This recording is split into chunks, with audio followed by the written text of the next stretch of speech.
Hi, I'm Dr. Stefana Pecher, the country doc. We have a family medicine practice in North Stonington, as well as a wellness center, and we practice holistic family care. We've been in the area for about 10 years now, and we have close to 6,000 patients in our practice. We collaborate with a wonderful chiropractor, Dr. Anne-Marie Gore, an excellent acupuncturist, a holistic nurse, a medical masseuse, and most recently, a terrific psychotherapist and yoga instructor, and also one of our guests on the panel who is an EFT practitioner. So our patients have been at wit's end now for several years and have been begging us for a solution. The opiate crisis that is facing southeastern Connecticut and southwestern Rhode Island, and pretty much the entire part of both states, is affecting people tremendously. This is no longer not our problem. This has become everybody's problem. And the reason for this group and this series, the whole point of it, was to bring light to the matter and educate the public and find some common solutions, practical solutions that would help our community. One of the big things that we're seeing at the root of addictions in general is trauma. Whether this trauma be of abusive nature, whether it's sexual, emotional, physical trauma, but we are seeing that patients have unaddressed trauma, and then they often begin to self-medicate with a substance, and this in turn leads to addiction. There's another subset of patients that have found their addiction switch flipped by being given some prescription medication, say after a routine surgery or dental extraction, and then they find themselves seeking this medication uncontrollably. Oftentimes the initial physician or dentist that prescribed it is no longer willing to continue the prescription, so the patients seek the same kind of high on the streets, and this is often in the form of heroin, but it could be other substances as well.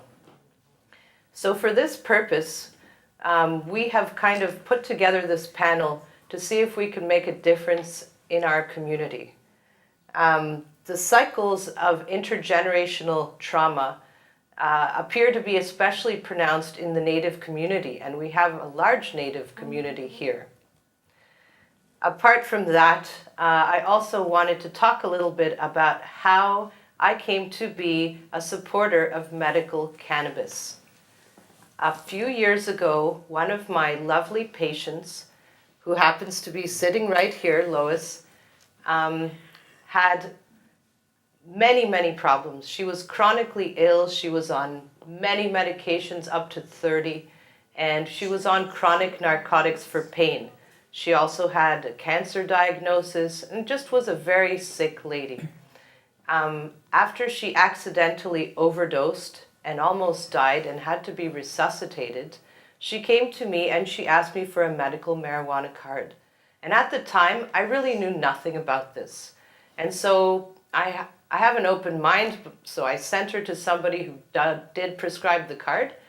And to my great surprise, Lois was able to come off of multiple medications, and she was able to get off of the narcotics and barbiturates, and this really helped her with a lot of problems. So after that, we took our team of PAs up to a compassion center where we spent about 4 hours with Melissa, who was a wonderful educator and who inspired us to open our eyes and see that medical cannabis is truly a viable option for patients.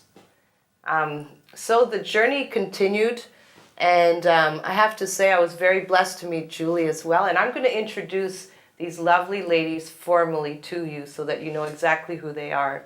But I just wanted to say a big thank you to all of you for the role you've played in my life in developing me as a better physician. Thank you. So thank you guys. So first of all, I'd like to introduce Lois Arias. She is not only the director of the show, but she is a mental health advocate and medical cannabis advocate as well. We also have Julie Banks, who is an emotional wellness coach and EFT practitioner. And we also welcome Melissa Bouchard, who is a senior cannabis consultant and educator and membership director for the nonprofit Parents for Pot. So welcome, ladies, and I'll begin with Lois. Tell us a little bit about your story. Well, first, I would like to say that you have always been supportive, and Dr. Pecher was not the one who prescribed the drugs that I overdosed on. That I had to make clear. Oh, thank you, Lois. I signed off, and I sought out morphine. And morphine's nickname is hillbilly heroin. Is that right? Yes. Oh. And so I coded, and at that point, we knew I had to get off everything, but there were still several drugs that I was on. I am now 15 months sober, and very happy to be. My journey began when I was 25. My father passed away, and there was a lot of issues that happened around it. And someone told me not to show my emotions to my mother. So I started taking painkillers for emotional pain. And those were the days where a doctor could prescribe Percocet, Vicodin over the phone. Really? Yes. Wow. We're going back, I was 25, so we're going back 40 years. So I was an addict from the age of 25 until 15 months ago. And everybody on this panel has been an amazing support. I met Melissa when I started my journey with medical marijuana, and she has been amazing, and we've become very dear friends.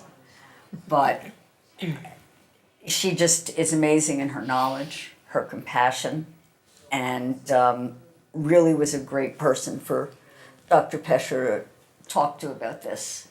Another reason I'm doing the show is because my first husband was a heroin addict, and he died from AIDS. And it is an ugly, ugly death. So if I can prevent one person from not going down that road or going down the road I went with the opioids and barbiturates, then this will all be worth it to me. So our hope also is to educate parents in what to look for, because sometimes parents don't want to see what's going on. And if they won't open their eyes, they might lose their children or their loved ones, anybody who's involved with it. So we hope this show makes an impact. That's excellent. Thank you, Lois. Thank you, Steph. Yeah. And Julie, so tell us a little bit about your story. Yeah. Well, first, thank you for having me here. And back in the 90s, I lost my brother tragically in a car accident. And I was in a lot of pain. And I started shooting heroin for quite some time, and was in and out of 9 rehabs in about a 4-year period. So I understand this, the struggle with addiction is real, and it's intense, and it's trauma-driven. It was for me.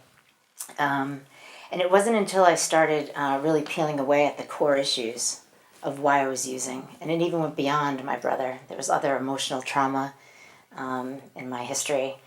And, I started to peel away, and I learned a technique called EFT, which is Emotional Freedom Techniques, which combines acupuncture with mindfulness.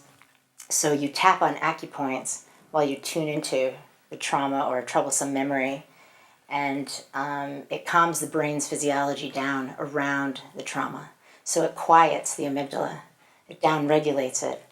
So you'll have the memory, but you won't have that fight or flight response to it anymore. So that has been a game changer in my life, and I've helped many addicts do the same. It's also excellent for cravings, because cravings are really intense. And when we crave, the amygdala starts to go off, and adrenaline courses through our bodies. And when we tap, it calms that down, and it gives anyone who does it a space to choose something else, so they don't have to just relapse. Like, it creates a space to pass it by. So that's the focus of my work. Excellent, Yeah. and I understand that you worked with some of the Newtown victims for several years, and you Yeah. were able to help them with their trauma. Yes, for 3 years Also- I was there. Yeah. And you've helped a lot of my patients already. Well, Could it's you my tell passion. us about Sandy Hook and your work there? Yeah, yeah. Well, I was part of an emotional response team that went in strictly for EFT to help remove the trauma from the brain, so people could grieve. So within 3 to 5 sessions, we saw a huge reduction in trauma symptoms. I mean, and we took them through in a very gentle way, because that's the thing with tapping that's so beautiful. It's so honoring. It doesn't rip people open and re-traumatize, because you're bringing the body in, you're tapping, and you're having a somatic release while you're doing this. So it's not activating you again. It's calming you and soothing you around the trauma. So, we got to a lot of people in Sandy Hook. We worked with some parents who lost children. We worked with teachers. Worked with first responders. We trained a lot of licensed mental health professionals with tapping, because every licensed mental health professional should have it in their toolbox, for sure. So it was very Fantastic. rewarding. It's very near and dear to my heart. It was challenging but beautiful. It was such a tender trauma. So. It's That was a- inspirational. yeah, it really Inspirational was. work. They were you're lucky doing. to have you. Yeah, thank you. Yes. Yeah. And Melissa, you're phenomenal. Tell us a little bit. Tell us a little bit about yourself. You're phenomenal, actually. First things first, I have so much respect for you. I really do. The day I met you, and you were just so open-minded and understanding. A lot of times in my cannabis advocacy, I've run into folks who just sort of have an old school reefer madness way of thinking, and just go by the book. And unfortunately, the endocannabinoid system's not taught in medical school. So I appreciate you. Get a little teary-eyed. I truly me do too. appreciate all of you ladies being so open-minded, and Lois, your bravery and willingness to accept the help that was in front of you. It's meant a lot to all of us. So. You guys are my inspiration, so quit talking And nice you're about all me. my inspiration. But the reason that I'm here is just to shed light on the opioid epidemic. I too come from a traumatic household, broken home. My father was a drug addict very early on. I moved around a lot, and just very early on, I just sort of learned to cope in a lot of the wrong ways. When I was 24 years old, I was struck by a drunk driver. And a domestic situation with my sister. She was also hurt in that accident. We were both overprescribed tons of medicine. I was on over 20 medicines, some to combat the side effects of other medicines, as a lot of addicts go through. I luckily was able to pull myself out of it by the use of medical cannabis. My sister, unfortunately, still goes to the clinic every day. And, my mother takes care of her children, and it's just sort of been very traumatizing for us to live with. So it's sort of been my passion to lead by example and to show folks that it can be done, and to educate and break stigmas in the community. So for well over a decade now, I've just been showing up at state houses and speaking my piece and testifying and giving my own personal testimony on how I got out of a wheelchair and got to a place where we can kick butt, and we can make sure that this opioid crisis doesn't go farther than it has. Sadly, I lost my ex September 4th of this year to a heroin overdose. My best friend died 2 years ago from a heroin overdose. It's everywhere, and I would just do whatever I can to make sure that there's no more victims to this. And medical cannabis really has saved lives. It's not a gateway drug to worse things. It actually is a bridge to recovery. And it does help with the physical effects as well as mental. So I'm just here to talk about what I know about cannabis and mental health in general and what I've gone through. And I would like to thank Melissa on behalf of all the people you've helped, because I know everybody loves you to pieces. You've just been an inspiration, and you give all your time. It was busy when I met you. It was crowded, but you always made time to talk to me. Yeah, And find out what was going on. And that's a beautiful thing, and we're really blessed that we had you. I feel like all we have is our word and time, so I try to use it wisely. Yes, that's perfect. Nice. Well, hopefully we can help the public understand that this disease is really a disease, and it's across all cultures, across all borders, socioeconomic groups. It doesn't matter anymore. It's everywhere. It's in quaint old towns with good schools, and in fact it's there even more because the parents have money. And so it's really something that we all have to kind of band together and make a comprehensive effort to find alternative solutions, safe alternative solutions, such as emotional freedom technique and tapping, such as medical cannabis, from which no one ever overdosed or died. So these are hopefully things that we can help elucidate and improve the situation. So next, I believe, Lois, you had found a wonderful film that was really helpful for patients to sort of watch, and also the general public. Yes, the video was done by a gentleman named Koi Fresco, and the video we're sharing today is called 5 Years Sober. So All right. hopefully you'll learn something from this brave man.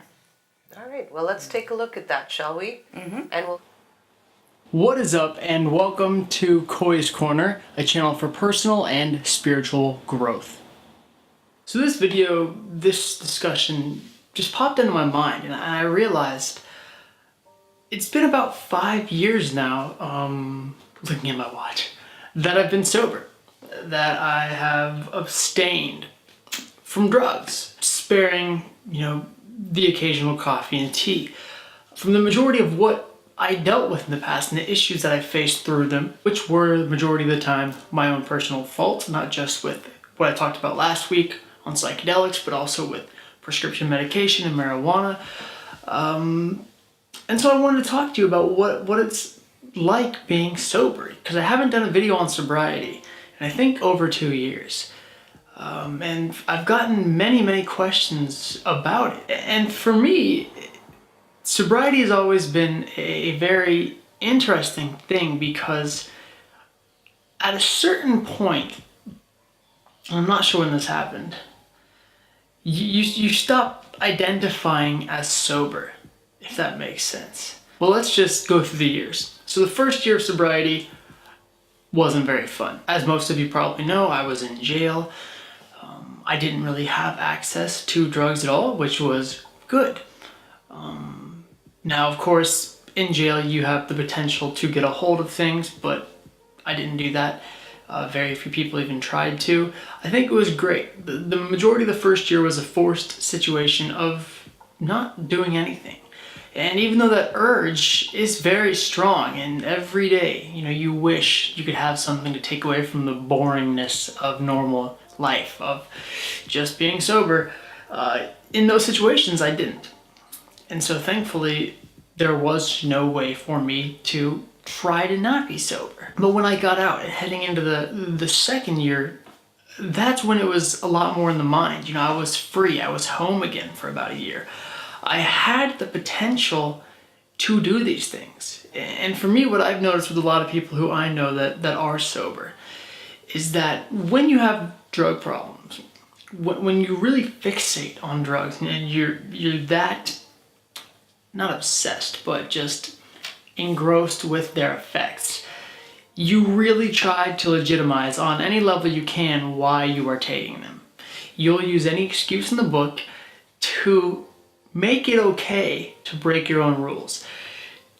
To do it just once, right? To just, let me put down my own moral compass for a moment and partake in this because of X, Y, or Z excuse.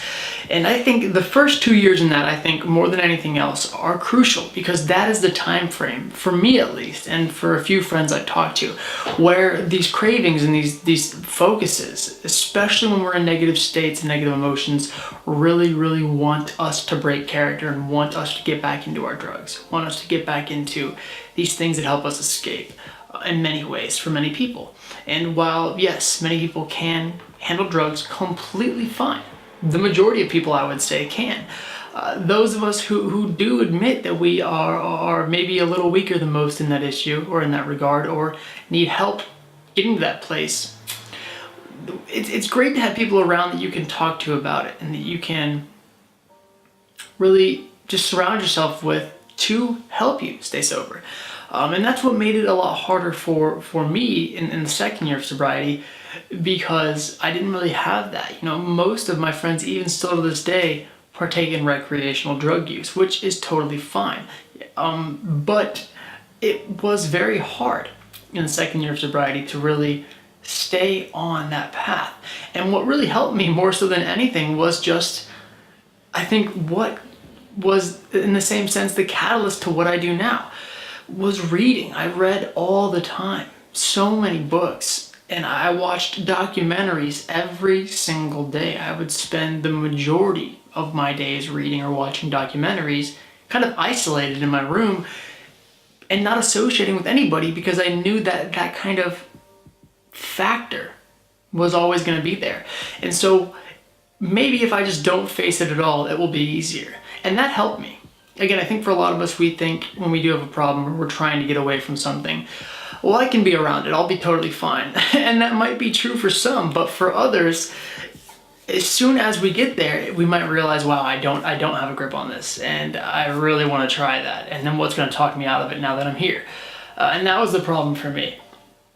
And that's why, you know, for me, the second year was the hardest, because I was like, oh, come on, just let's try one or two things. Let's do one or two little things. And have fun, you know, besides this normal fun, let's have fun, let's be high, and so forth. And then it got a little easier. Then I moved out to Los Angeles. And although most of my friends were still recreational drug users, I now had the ability to do things that I couldn't do in the small town I lived in. And this is why I think where you live really has a big factor on this, and it's why we see so many small towns with so many drug problems, is that there's, in a lot of places, nothing to do, not just with people, but in nature as well. And that, for me, really helped stay sober. Not just my spiritual practice, but being in a city of millions and one of the most widespread cities, I could go out and do things all the time. I could go to new places. I could meet new people that were also sober, also clean. I could go hiking or go to the beach or really do anything to keep my mind off of these external factors that were wanting to draw me back in. And that, from that point on, made being sober much easier. And I think at some point into my third year of sobriety, it kind of just stopped being a thing to me. I stopped thinking of myself as sober. And I'm not sure if this happens to anybody else, but that's what occurred with me. You know, when you're getting sober, you call yourself sober. You identify with the title of being a sober person. But eventually, I think that title just wears off. You know, like when you get your first tattoo, you might think of yourself as a tattooed person, but eventually you just forget you even have them until you see them. It just becomes part of who you are, kind of subconsciously. And that's what the transition was for me from the third into the fourth year, was just not even identifying with the term. If people would bring things up or ask questions, of course, I'd say, oh, no, thank you, I'm sober. You know, or I don't do that personally. But I was totally fine with everybody else doing whatever they wanted. And I've always been that way. You know, you have fun. Do what you think you can handle. But I myself am working on myself internally. And I've noticed that the best way I can proceed forward currently is by abstaining. And that lack of identification made it a lot easier, because along with that lack of identification, going into the fourth year for me was the lack of wanting to do drugs. After a while, again, this is just me. I know some people stay in AA for 10 to 20 years. For me, after a while, I stopped really thinking about drugs. Whereas before I would want to just randomly have thoughts, you know, all the time, kind of, oh, what if I was high, or what if I was drunk, or what if I was tripping right now? With different things, just different little things would bring up those thoughts. Eventually you get to a space where even those thoughts don't occupy your mind.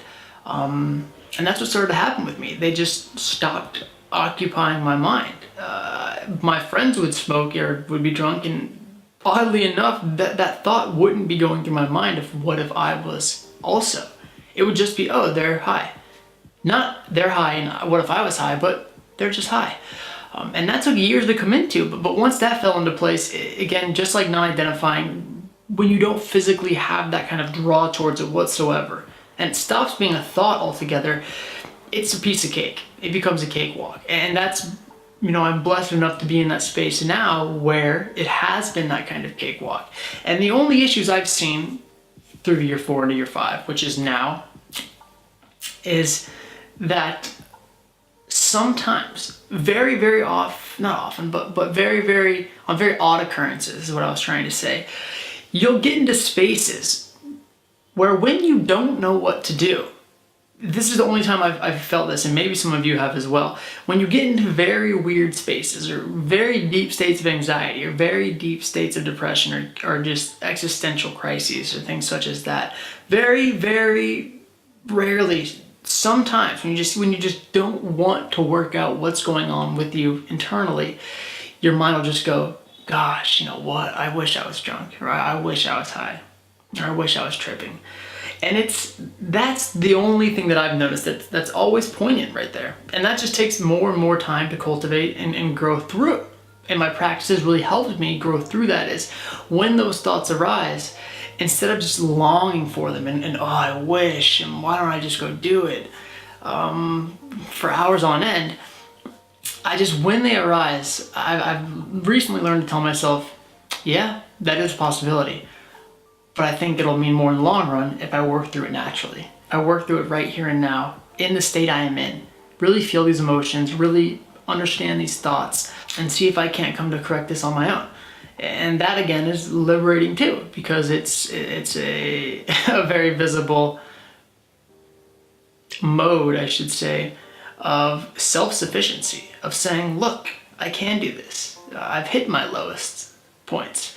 I've dealt with pain, and yet still, I'm working my way through it on my own. I'm holding my own hand. I'm making it through here, and I'm not trying to take an easy way out in a sense. And not saying that an easy way out is bad in any notion for some people, but for those who might abuse the easy way out and turn life into an easy way out through this abuse, for those of us who might do that, if we can remind ourselves not to, it becomes, again, a very liberating thing to know you have the personal ability to walk through these flames on your own. On your own. And that's where I've been since then. It's just, now, going into the summer, it's been about, again, 5 years. So I just thought about that today. Wow, I've been sober for 5 years. And the last thing I want to say about that, and this is just a video I made randomly for anybody who is sober or working towards sobriety, is that one, it can be done, and two, the catalyst to what helps me is not just being in cities and places where I can do things and take my mind off these compounds, but it's really diving into something you love.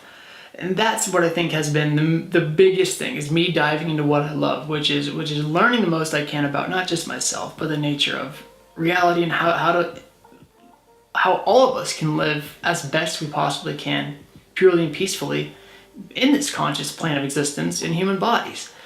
And that's I love that kind of stuff. I love learning about it, and I love sharing that information with all of you. And that's what has really helped me stick with sobriety, although many times I could have opted out. And does this mean I'll be sober forever? Who knows? Possibly, but there's no promises, and every day is a different occurrence. But at the moment, I enjoy this path, and it's what works best for me, and it is one I know that I want to keep working on. And that's just my view. So that's just a little story, I guess, on what it has been like, for me, for being sober for 5 full years now, and how it's kind of helped me and improved my life and changed my life. And maybe for some of you who might think or are thinking about becoming sober or have been sober for a while, maybe it can help you. So if you have any questions or comments or have any sobriety stories, I would love to hear them. Feel free to like, subscribe, and leave those down below. And as always, I will see you guys next time. Okay. All right, so before we open up the discussion, Lois has something that she'd like to say. I've looked at a lot of addiction videos to use in the show. I am so impressed with this gentleman. His name is Koi, K-O-I, Fresco. Fresco.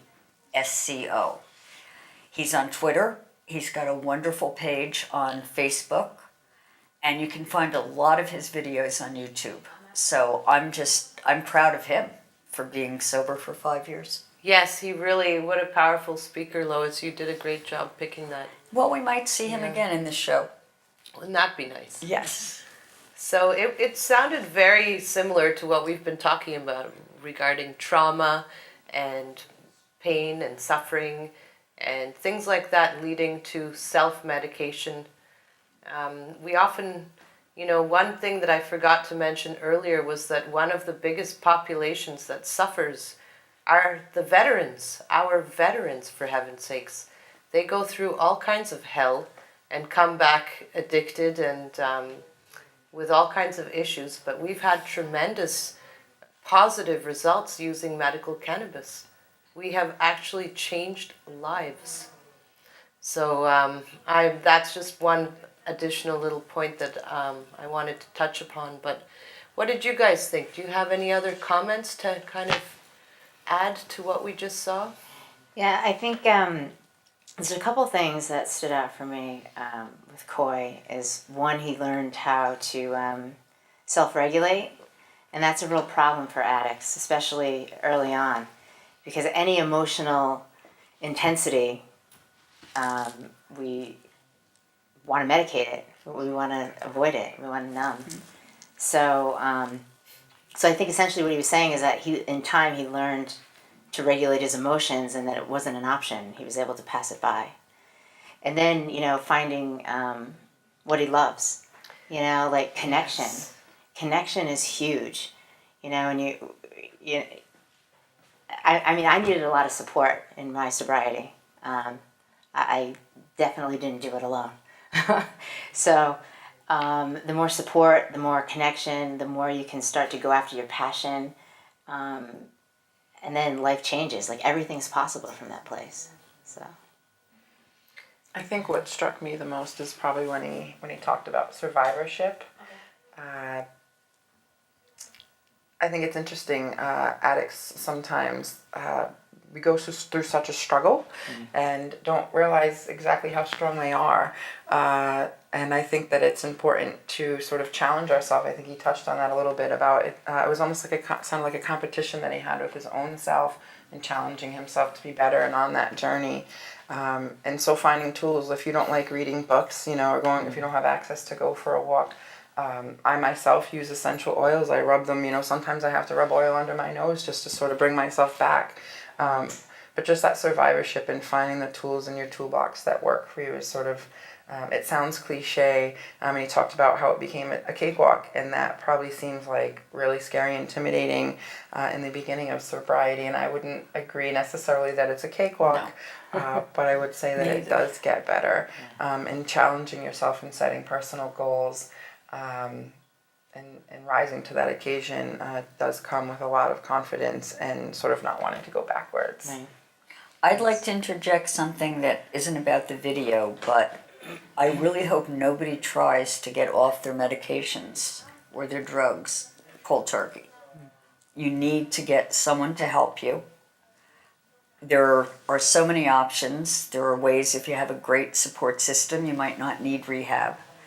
But please do not ever just cut out your medications. When I got off my medications, I was at Mount Sinai. They just had me go cold turkey. I had 2 seizures when I was awake.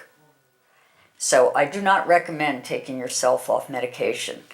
If you're blessed like I am to have a doctor like Dr. Pecher, I was able to find my way through it, and she gave me the support and the contacts I needed. And then Melissa helped me out, more than I can say. So no, I don't think it's a cakewalk either, but it does become easier eventually. It depends on you if it's a cakewalk. And that's the only thing I don't agree with. Okay. And I think too, it's intimidating to get sober. But it's okay to be afraid. It's okay to be unsure, to think, how am I going to react in a social setting? Or, it's okay to still have that fear, but it's not okay to run from it. That's all. Yeah. It's a healthy fear. Yeah, it drives us, right? Absolutely. Yeah. Sometimes we get half to that halfway point where we're afraid of going back, and that fear changes. The role of that fear changes, and it motivates Right. us. So Yeah. it's okay to embrace it and Yeah. and to wonder, but not to sit on it forever. Yeah. And in those tough moments too, here's where you have to reach out and get support, from the people who love you, or go to a meeting, or whatever it is, wherever you feel that whatever fills you up, besides that drug, like go after that. Yeah, unfortunately, in some of the smaller towns, they're lacking support systems. They're lacking amazing doctors. They're lacking, you can go to an NA meeting and it's kind of almost worse than going to prison sometimes. You leave an NA meeting with more, drug addict friends than when you walk in with. And these are just the realities. So I encourage anybody to reach out. Lois is a great support system. She'll let you talk with her for hours. Her email's on the screen. But seek out that support. And one wise person once told me that if you can count your best friends on one hand with a few fingers left over, you're doing pretty good. So don't feel like you need a ton of support. You just need some support that gives you solid and sound advice. And an object in motion will stay in motion. And try not to let people who judge you change your feeling about what you're doing. There are a lot of people who don't understand addiction and have judgments about it. Not everyone is as open-minded as Dr. Pecher is, and realize they need an education. But if it's making it harder for you, you might have to distance yourself. It's okay to surround yourself with the right people, and sometimes you have to let other people go. For sure. There's a lot of codependency, I think, that comes with addiction, where we displace our if we can fix other people and help other people, then we don't have to focus on ourselves. And I think it's just important to kind of create those proper boundaries and allow yourself that permission to have that healing for yourself, or to do the work on yourself that you would do for other people, or create distance with family members or friends, or again, it's scary and intimidating in the beginning. But there are other people out there in this world that can take those roles if the people that are in your immediate circle sort of aren't cool with your new lifestyle. And also, if you cannot be around people who are partaking in something you're trying to get away from, not everybody can react to it the way Koi does. So know yourself, know when you can't be around certain people, and more than anything, be kind to yourself. You have to love yourself. You haven't done anything wrong. Most addicts are extremely sensitive people who can't face the world. And as everyone here has said, trauma is a very big trigger for addiction. So we hope that our message is going to get out there to you. Yes, and I have to say, Facebook has been an unusually excellent tool for people reaching out to us and giving us all kinds of information.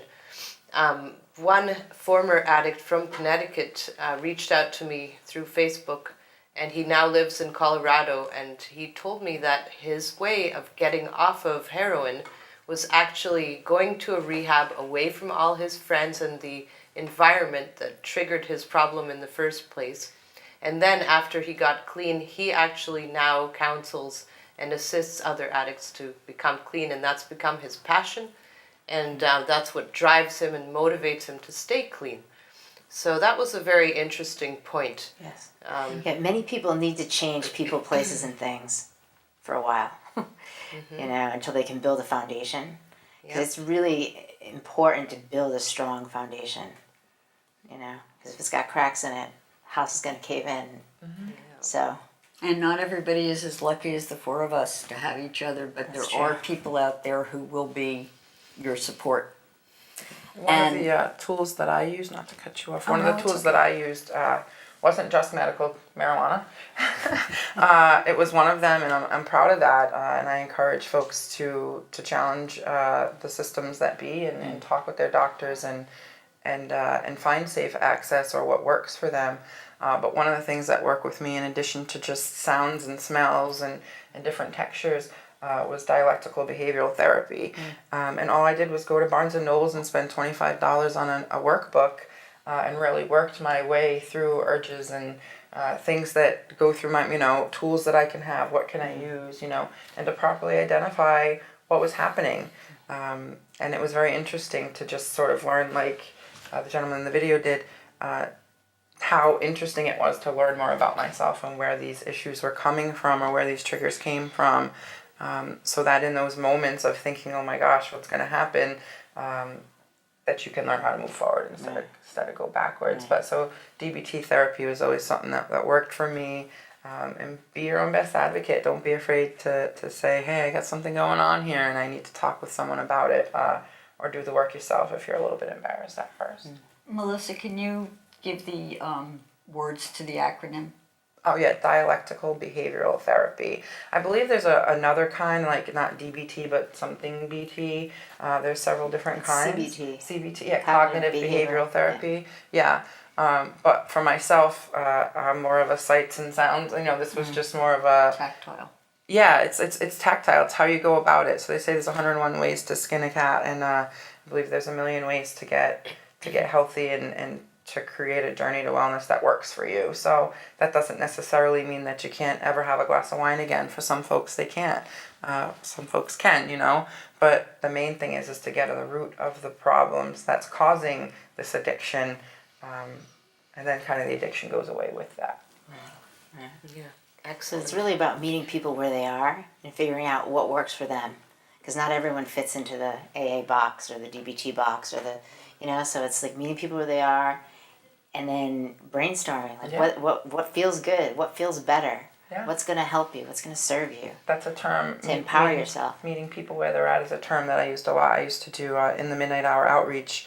I trained folks at Crossroads RI to do Narcan overdose prevention. And we ran an outreach program and a needle exchange program. I was an HIV counselor during that time. And folks would often be like, how can you go, how can you be out there and it's scary? And it's like, no, meet someone where they're at and you're genuinely just trying to offer them your shoulder. You would be amazed at how receptive they are, and so you meet them where they're at. We're not here to judge anybody. We're not here to say just because a smaller community might have more money. I've been involved with this. I've been worried about it since it affected, poor inner city communities, and things like that as well. So, meeting someone where they're at and allowing someone to meet you where you're at. That's the other thing. We put this big cloak on and we pretend like we're fine. Yeah. Right? Yeah. And it's okay to let someone meet you where you're at and not be okay and just say that you want to be instead. Yeah. Yeah. And just hold that space for people too. Like just let them be there and be that shoulder. Just be in that space with them.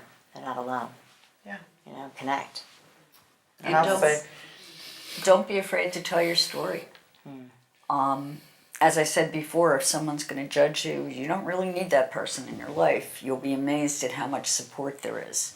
And I think you'll be surprised once you put yourself out there at how many people are addicts that you didn't know. Right. They could be a neighbor, they could be a friend that just hasn't opened up about it. So in later shows, we're going to discuss some of the signs so people can reach out. and on that, just quickly, oftentimes it's folks that are seeking sobriety, that are trying to get better, sadly, that overdose. And I believe it's because when they go and use again, they use the amount that they used before, or they get it from a different dealer, or don't know what's in it. So sadly, a lot of folks that have been close to me that have passed away were seeking that help, were doing that work, and sort of slipped up. So I can't encourage folks enough during those moments when you're working through sobriety, how important relapse is, because that's when it really counts to just let those moments pass and seek that help.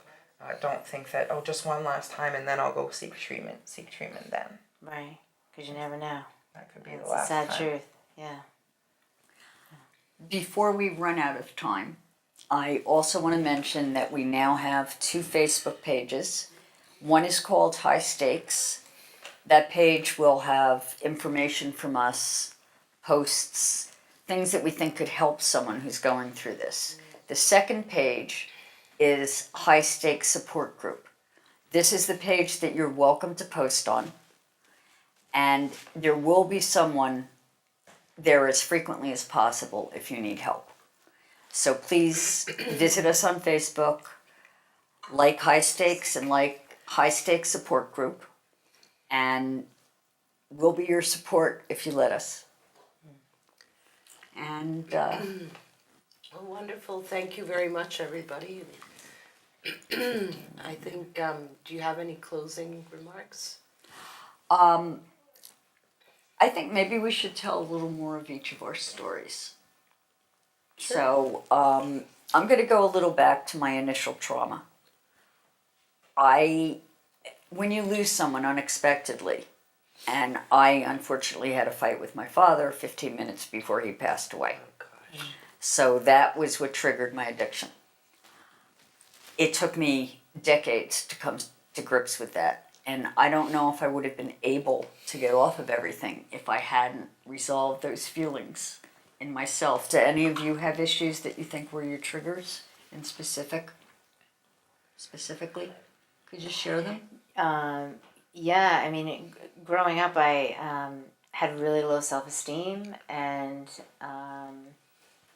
I felt not good enough a lot, a disappointment, and I got in with a crowd of people, and drugs made me feel better, sadly, and it seemed like a something to connect to, and I felt okay, and I felt more comfortable in social situations. But in the long run, it didn't end well. It doesn't. It's not a long-term solution. And then before you know it, it takes over, and I was completely addicted and couldn't stop if I tried. I mean, I had to be put away several times actually. So it was going back and healing. A lot of those issues that there's just a lot of abuse, and it was just hard to come to terms with. Because I didn't feel good about who I was, and that's been my journey, is getting more comfortable in who I am, and putting myself out there and growing and like accepting that it's okay to be me, So the more I do that, it's like drugs aren't. It's just not an option anymore. It's just not. It's not where I'm going. It's not where I'm looking. So. How about you? Yeah. I mean, there's a lot of trauma and abuse and things that I'd rather not get into at this juncture. But I dealt with a lot of things in my childhood that set me back a ways, and I had to grow up quicker than I would have liked to.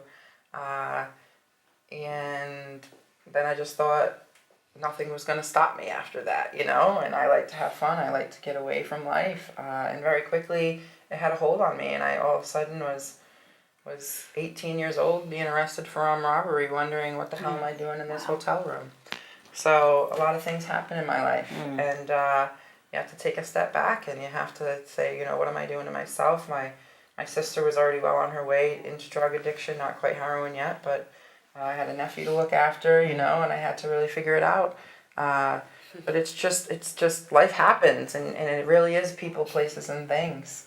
That happen, and you don't realize it, how quickly, a couple of bad decisions can, it's like a snowball effect. It's like, I always, after I, got some therapy and help, and I'll full on admit that I'm still working in my recovery and always will be, I feel like. I am too. But, Absolutely. But after I got some help, I envisioned my life like a glass jar, and there was all these big rocks, which were the important things to me, and smaller rocks, which things, weren't that important. And then there was like sand and water and just the rocks. I couldn't see what was important to me anymore, and I had to just be willing to kind of throw that thing away and just put the things in my life that were important to me, the things that were helpful to me or healthy for me.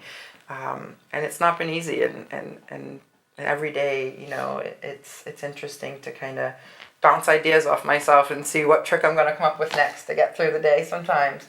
But yeah, it's crazy to think, a lot of people don't know a lot of things about me, and one of the things that I do forcibly is I put myself out there, like Julie does, like Lois does, like Dr. Pecher does, is you have to not be afraid to be who you are, and you have to be willing to get better.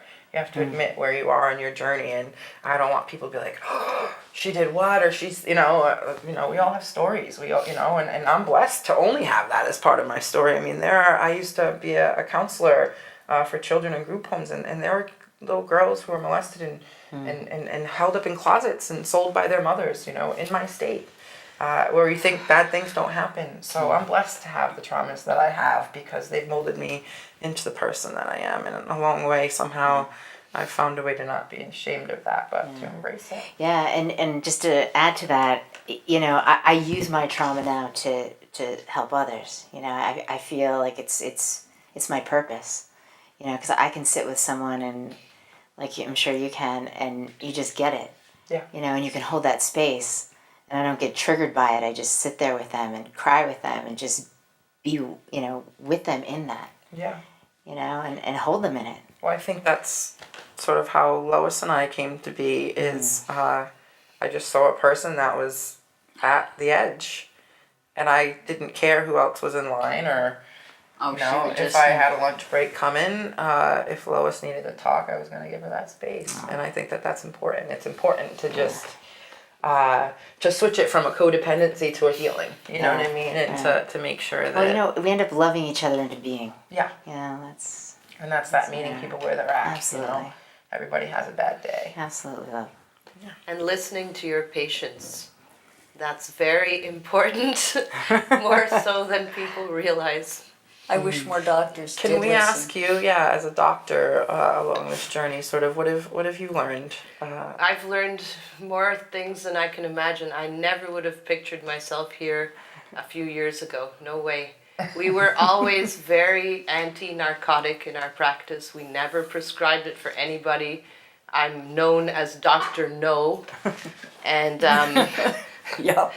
so when Lois approached me initially for the medical cannabis, I was like, why in the world would I do that, But as I've come to talk with people, and we hold a monthly support group now for several years, where every time I learn more and more.